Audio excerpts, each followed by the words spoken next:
దేశంలో ఉగ్రవాదులు భారీ దాడులకు సిద్ధమయ్యారా? కీలక నగరాల్లో రెక్కి చేశారా? కొద్ది రోజులుగా రాష్ట్రంలోని వివిధ ప్రాంతాల్లో పాక్ ప్రేరేపిత ఉగ్రవాదులు ఐసిస్ ఉగ్రవాదుల అరెస్టులు దేనికి సంకేతం? తాజాగా హర్యానా ఫరీదాబాద్ లో 360 కిలోల ఆర్జీఎక్స్ లాంటి పేలుడు పదార్థాలు లభ్యం కావడాన్ని ఎలా చూడాలి? 360 కిలోల పేలుడు పదార్థాన్ని అమ్మోనియం నైట్రేట్ గా అనుమానిస్తున్నారు పోలీసులు. ఇదే కాదు, పెద్ద మొత్తంలో తుపాకులు, టైమర్లు, బ్యాటరీలు, తూటాలు, AK-47 తరహాలోని తుపాకులను సీజ్ చేశారు. ఈ నెల 9న జమ్మూ కాశ్మీర్ పోలీసులకు చిక్కిన డాక్టర్ అదిల్ అహ్మద్ విచారణలో వెల్లడించిన అంశాలతో పోలీసులు విచారిస్తే హర్యానాలోని ఫరీదాబాద్ సమీపంలోని దౌజ్ గ్రామంలో పెద్ద స్థాయిలో పేలుడు పదార్థాల డంప్ దొరకడం ఉలిక్కిపడేలా చేస్తోంది. ఫరీదాబాద్ లో పోలీసులు అదుపులోకి తీసుకున్న ముజ్మిల్ కూడా డాక్టరే. మరో వైద్యుడు పరారీలో ఉన్నట్లు చెప్తున్నారు. ఇక అనంతనాగ్ లో అరెస్ట్ చేసిన డాక్టర్ అదిల్ అహ్మద్ దగ్గర కూడా అతని లాకర్ నుంచి AK-47 సీజ్ చేశారు.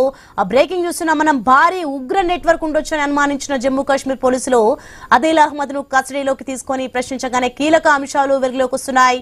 గుజరాత్, ఉత్తరప్రదేశ్, హర్యానా, జమ్మూ కాశ్మీర్ పోలీసులు NIA బృందాలు జాయింట్ ఆపరేషన్ మొదలుపెట్టాయి.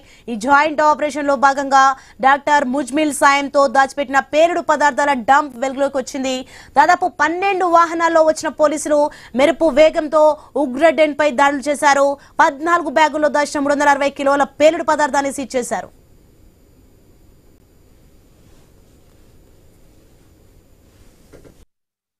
जैसे ये पिछले कुछ दिनों से फरीदाबाद पुलिस, हरियाणा पुलिस और J&K पुलिस का एक जॉइंट ऑपरेशन जारी था और ये अभी भी जारी है. मैं ये बताना चाहूँगा, ऑपरेशन अभी भी जारी है, जिसके अंतर्गत एक एंटी टेरर मॉड्यूल पे काम करते हुए हमारी दोनों की जॉइंट टीम ने यहाँ पे जो है काम किया, जिसके अंदर एक एक्यूज को पहले यहाँ से पकड़ा गया था जिसका नाम है डॉक्टर मुजम्मिल, और इस पे आगे कार्रवाई करते हुए जो है कल जो है रेड्स की गई और जिसमें रेड्स के दौरान यहाँ पे लगभग 360 kg के आसपास इनफ्लेमेबल मटेरियल है जो कि संभावित अमोनियम नाइट्रेट है. मैं क्लियर करना चाहूँगा कि इट इज़ नॉट RDX.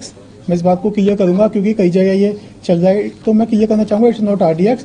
तो ये इनफ्लेमेबल मटेरियल है. इसके अलावा कई और ऐसा सामान जो टेरर एक्टिविटीज़ में जिनका संभावित इस्तेमाल किया जा सकता है, जैसे टाइमर्स, लगभग 20 टाइमर्स विद बैटरीज 4, और इसके अलावा कुछ अन्य सामान है जो है यहाँ बरामद किया गया है.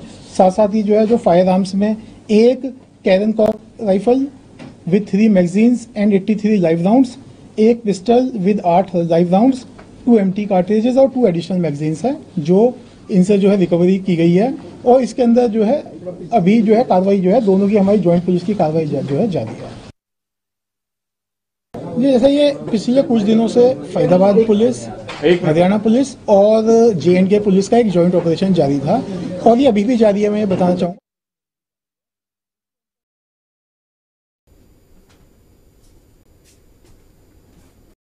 ఇక డాక్టర్ అదిల్ అహ్మద్ జైషే మహమ్మద్ ఉగ్ర సంస్థకు మద్దతుదారుగా ఉన్నాడు.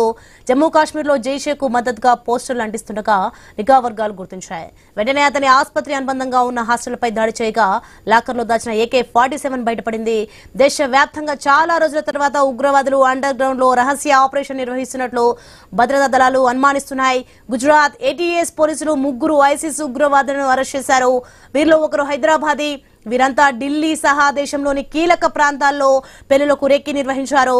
RSS ఆఫీసులపై దాడులకు ప్లాన్ వేసుకున్నారు. ఫరీదాబాద్ లో లభించిన పేలుడు పదార్థాలకు ఈ ఐసిస్ ఉగ్రవాదులకు మధ్య ఉన్న కనెక్షన్ పై భద్రతా వర్గాలు ఆరా తీస్తున్నాయి. అలాగే ఉగ్రవాదుల దగ్గర పెద్ద మొత్తంలో పేలుడు పదార్థాలు లభించడంతో అవి వీరికి ఎలా వచ్చాయి, ఎక్కడి నుంచి సమకూర్చుకున్నారు అనేది ఆరా తీస్తున్నారు. ప్రాథమికంగా అందిన సమాచారం మేరకు బోర్డర్ లో పాకిస్తాన్ నుంచి డ్రోన్ల సాయంతో ఈ పేలుడు పదార్థాలు భారత్ కు సరఫరా చేసినట్టు తెలుస్తోంది. ఇక అక్కడ నుంచి స్లీపర్ సెల్స్ ద్వారా జమ్మూ కాశ్మీర్ కు, ఆపై ఫరీదాబాద్ కు రవాణా చేసి దాచినట్టు తెలుస్తోంది.